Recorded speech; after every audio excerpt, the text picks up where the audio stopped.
Kontroversi demi kontroversi tercipta penangan pasangan sensasi Fizo Omar atau nama sebenarnya Wan Hafizul Wan Omar dan isterinya Mawar Abdul Karim daripada tudung hinggalah minuman kopi keluaran mereka. Bukan sedikit yang mencela pasangan berkenaan, namun pada masa sama, ramai yang menjadikan mereka sebagai idola dalam perjuangan untuk meningkatkan martabat perniagaan usahawan Bumiputera. Kuasa penangan suami isteri ini diintai banyak pihak yang gemarkan kisah viral. Namun di sebalik kontroversi tercipta, mereka juga umpama pasangan berkahwin lain yang mahukan kehidupan harmoni selain mendapat sokongan semua pihak untuk berjaya. Dalam bisnes sebab ketinggalan orang kita dalam marketing. Orang kita dalam bisnes, minta maaf saya cakap, saya tidaklah hebat. Saya masih lagi belajar. Tapi kalau you dah tahu cara marketing yang betul, bisnes ni sangat mudah. Sangat mudah. So orang duk hentam. Dan kebanyakan yang hentam, sorry to say lah, mungkin orang yang bukan yang positif.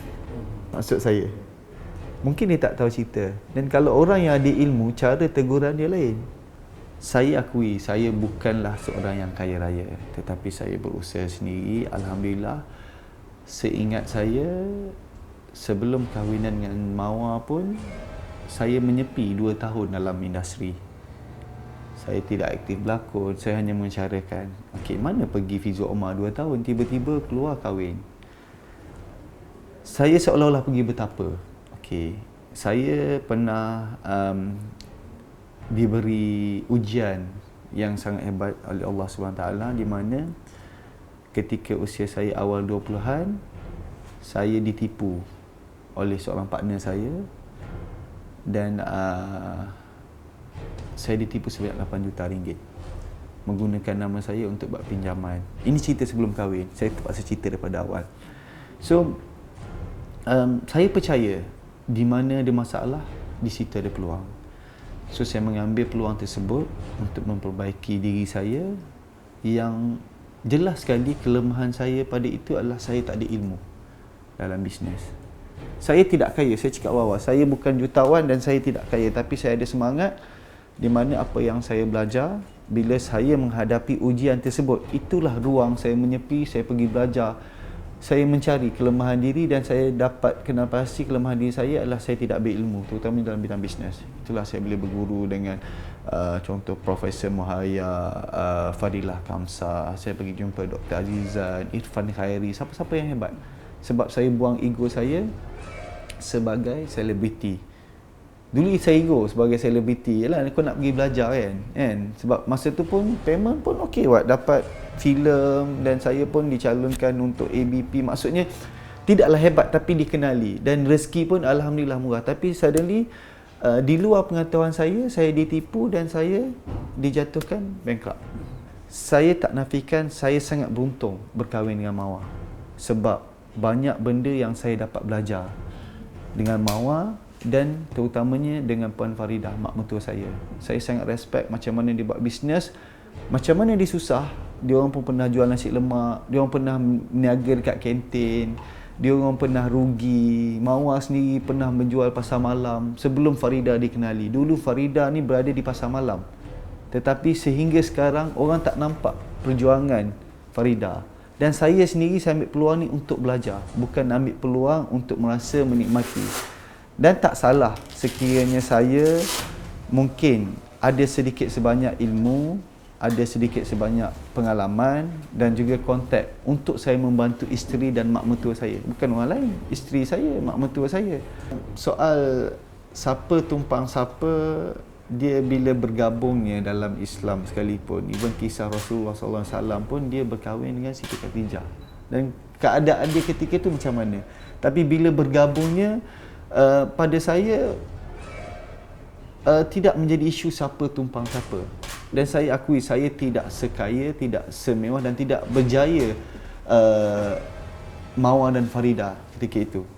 Dan that's why saya cakap, untungnya saya bila berkahwin dengan orang yang lebih berjaya daripada saya dapat satu semangat motivasi yang sangat tinggi dalam diri saya, di mana satu hari saya akan berjaya sama macam isteri saya dan mak mentua saya.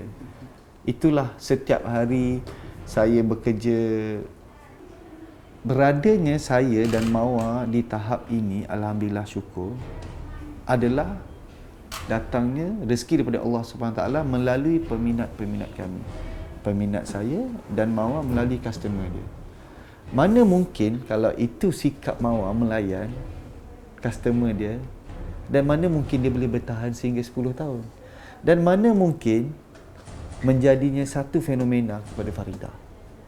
Which is sokongan 100% daripada peminat dia. Sekiranya sikap yang dikatakan melayan peminat, melayan pelanggan seperti lembu, pada saya itu silap.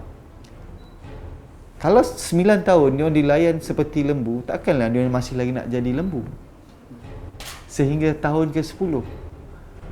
Mungkin bila tengok gambar dalam video tersebut, semua orang boleh bercakap.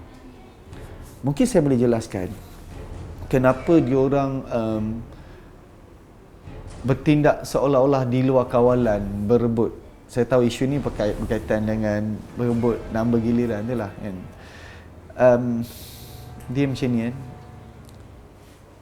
Mulianya pada saya, mak mertua saya buat bisnes Farida ni adalah niat untuk berkongsi rezeki. Okey, untuk pengetahuan tuan-tuan yang ada kat sini, tudung Farida dikeluarkan di butik berharga RM120. Okey. Yang beratur tersebut memang mereka diupah. Tetapi bukan pihak Farida yang upah. Pihak ketiga yang upah.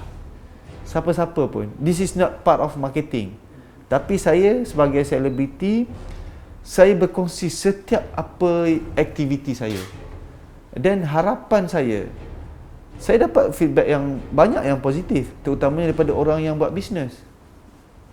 Alhamdulillah, sambutan yang luar biasa. Macam mana you buat marketing, macam mana cara ni. So, ada yang positif, tapi silapnya orang Melayu yang negatif tu yang dinampak, yang di-highlight. Mungkin ada silap saya. Saya admit, saya minta maaf sekiranya video tersebut menyentuh perasaan terutamanya orang Melayu kita yang sangat sensitif. Kalau betul lah ada sumpahan daripada peminat tersebut, peminat ni manusia, peminat ni hamba Allah, adakah Tuhan akan menerima sumpahan negatif? Tuhan tidak pernah menzalimi umat dia. Kalau betul lah ada orang cakap bahawa sumpah kau patutlah tak dapat anak. Ada, saya baca ada orang cakap sumpah doakan ustaz lagi dengan cerita, tak tahulah ustaz dalam Facebook ke ustaz segera nak doakan bisnes Farida bankrupt, Fizzo bankrupt. Silakan. Yang berdoa ni manusia. Yang menerima, memakbulkan doa tersebut adalah Allah Subhanahu Wa Taala. Adakah Tuhan akan memberi sesuatu negatif pada umat dia? Saya tak percaya benda tu. So yang nak sumpah, nak cakap tu, orang yang sumpah tu pun tak betul. Kalau dia betul, dia akan sumpah yang baik-baik. Dia akan doakan yang baik-baik. Walaupun seburuk mana Fizzo Mawar sekalipun, walaupun sejahat mana kita sekalipun.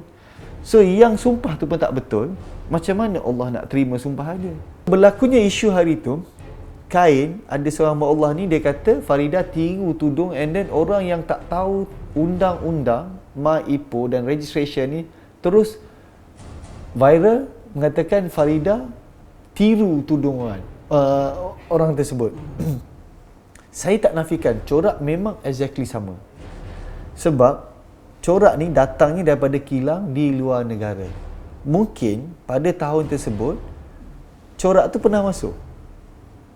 Fashion ni dia selalu repeat. Sama juga polkadot. Tahun 60-an pernah timbul polkadot. 70-an timbul balik, 80-an timbul balik, 90-an timbul balik. So corak yang lama di refresh balik, tetapi pattern tudung Farida tu adalah berlainan. Dan sebenarnya pihak Farida sendiri pun pernah keluar tudung Farida Aisyah, pattern Aisyah dengan corak yang sama. Dan tahun ini kita keluar balik tudung Farida Princess of Persia dengan corak yang sama. Corak itu adalah bergantung kepada trend.